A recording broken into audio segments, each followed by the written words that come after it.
दोस्तों आज की इस वीडियो का टॉपिक है कि रेजिस्टेंस, रिएक्टेंस और इम्पीडेंस ये तीनों क्या चीज़ें होती हैं। अक्सर इंटरव्यू वगैरह में पूछ लिया जाता है और कुछ कमेंट भी आए थे कि इसके विषय में डिटेल से समझाइए।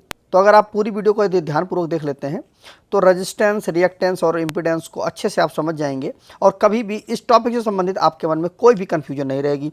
और कभी भी आपसे यह क्वेश्चन अगर कहीं पूछा जाता है तो आप उस सामने वाले बंदे को आप संतुष्ट कर पाएंगे। तो आइए शुरू करते हैं इस वीडियो को। देखिए, जो रेजिस्टेंस, रिएक्टेंस और इम्पीडेंस ये जो तीनों चीज़ें हैं यह किसी सर्किट में धारा का विरोध करती हैं। ठीक है, धारा के बहने में जो विरोध उत्पन्न करती हैं ये तीनों की तीनों किसी भी सर्किट में जो धारा के बहने में विरोध करती हैं उसी को हम रेजिस्टेंस, रिएक्टेंस और इम्पीडेंस बोलते हैं। चाहे रेजिस्टेंस की वजह से हो, चाहे रिएक्टेंस की वजह से हो, चाहे इम्पीडेंस की वजह से, मतलब तीनों का काम जो होता है वह एक ही होता है और इनकी जो यूनिट होती है वह ओम होती है। अब सबसे पहले हम रेजिस्टेंस को आइए समझ लेते हैं। इसमें देखिए, यह जो हमारा एक सर्किट हमने बनाई है, इस सर्किट में देखिए यह जो हमारा एक रेजिस्टेंस लगा हुआ है, ठीक, और ये हमने विद्युत धारा को दिया। तो इसके कारण जितना इसका मान होगा, इस रेजिस्टेंस का जो मान होगा उतना ही इस धारा का विरोध होगा। तो जिस सर्किट में रेजिस्टेंस केवल लगा होता है, केवल और केवल रेजिस्टेंस लगा हुआ होता है, उसकी वजह से जो धारा का विरोध होता है उसको हम रेजिस्टेंस बोलते हैं। ठीक है, मतलब केवल और केवल प्रतिरोध के कारण जो धारा का विरोध होता है तो उसको हम रेजिस्टेंस बोलते हैं। यह चीज़ क्लियर हो गई। उसके बाद जो दूसरा नंबर है, यह पहला नंबर है हमारा। दूसरा नंबर जो है, ये देखिए, यह दूसरी जो सर्किट हमने बनाई इसमें देखिए एक में कॉइल लगी हुई है और एक में कैपेसिटर लगा हुआ है। मतलब ये हुआ कि किसी ऐसी सर्किट जिस सर्किट में इंडक्टेंस हो, इंडक्टिव लोड हो। इंडक्टिव लोड का मतलब ये हो गया कि जैसे हमारी चोक, ठीक है, यह हमारा इंडक्टिव लोड हो गया। ठीक, उसके कारण जो धारा का विरोध होता है उसको हम रिएक्टेंस बोलते हैं। या कोई ऐसी सर्किट जिसमें केवल कैपेसिटर लगा हुआ हो और उसके कारण से जो धारा का विरोध हो रहा हो उसको हम रिएक्टेंस बोलेंगे। मतलब ये हुआ कि केवल रेजिस्टेंस जो है हमारा वह केवल और केवल प्रतिरोध लगे होने के कारण जो धारा का विरोध हो रहा है, मतलब ये हुआ कि प्रतिरोध के कारण जो धारा का विरोध होगा उसे हम रेजिस्टेंस बोलेंगे। और किसी सर्किट में अगर कोई कॉइल लगी हुई है या कोई इंडक्टिव लोड हो या कैपेसिटिव लोड हो या कैपेसिटर लगा हुआ हो, उसके कारण जो धारा का विरोध होगा उसको हम रिएक्टेंस बोलेंगे।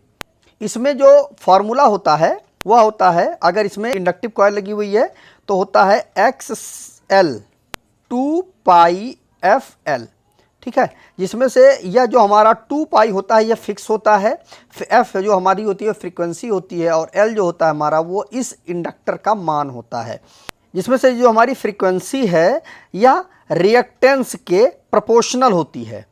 मतलब ये हुआ कि अगर फ्रीक्वेंसी हमारी बढ़ेगी जो हमारा रिएक्टेंस है वह भी बढ़ेगा, चूँकि प्रोपोर्शनल है। तो अगर हमारी फ्रीक्वेंसी बढ़ती है तो रिएक्टेंस हमारा बढ़ेगा। अब यहाँ पर क्या है, इस जगह पर देखिए इसका जो फॉर्मूला हमारा होता है XC = 1/2πfC।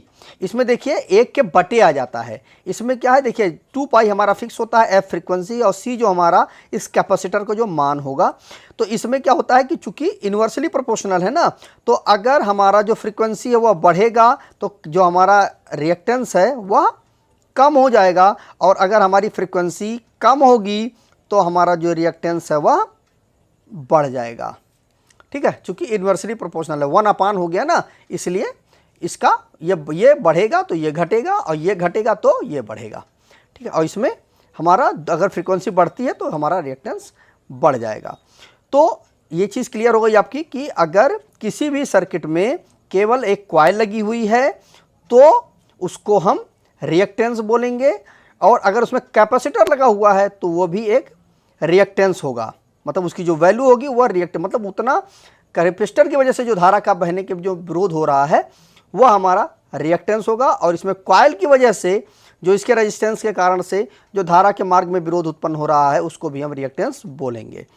अब जो हमारी तीसरी कंडीशन बनेगी, अब ये देखिए तीसरी जो कंडीशन है हमारी, जो इम्पीडेंस होता है, अगर किसी सर्किट में जो हमारा रेजिस्टिव लोड है और कैपेसिटिव लोड है, अगर ये दोनों जुड़े हुए हैं तो हमारा इसकी वजह से जो धारा के मार्ग में अवरोध उत्पन्न होगा उसको हम इम्पीडेंस बोलेंगे। या किसी ऐसी सर्किट जिसमें इंडक्टिव लोड है और कैपेसिटिव लोड है, इन दोनों के कारण से सम्मिलित जो प्रतिरोध उत्पन्न होगा, मतलब इनकी वजह से जो रेजिस्टेंस होगा और उसकी वजह से जो धारा के मार्ग में अवरोध उत्पन्न होगा उसको हम इम्पीडेंस बोलेंगे। या तीनों चीज़ें लगी हुई हों, हमारा रेजिस्टिव भी लोड हो, कैपेसिटिव भी लोड हो और इंडक्टिव भी लोड हो, अगर तीनों लोड लगे हुए हैं उसके कारण से जो धारा के मार्ग में अवरोध उत्पन्न होगा उसको हम इम्पीडेंस बोलेंगे।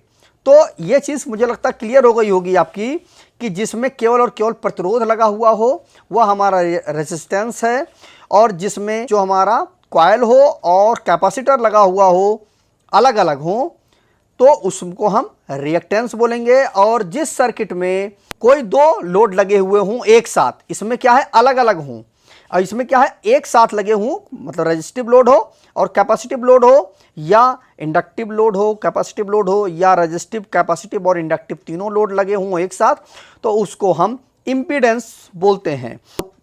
इसको हम जेड से डिनोट करते हैं, और हमारा जो रिएक्टेंस है उसको हम एक्स से डिनोट करते हैं। ठीक है, उसके बाद इसका जो फॉर्मूला हमारा होता है, अगर रेजिस्टिव और कैपेसिटिव दोनों लोड लगे हुए हैं तो Z इज इक्वल टू होता है √R² प्लस 1/C ओमेगा का स्क्वायर।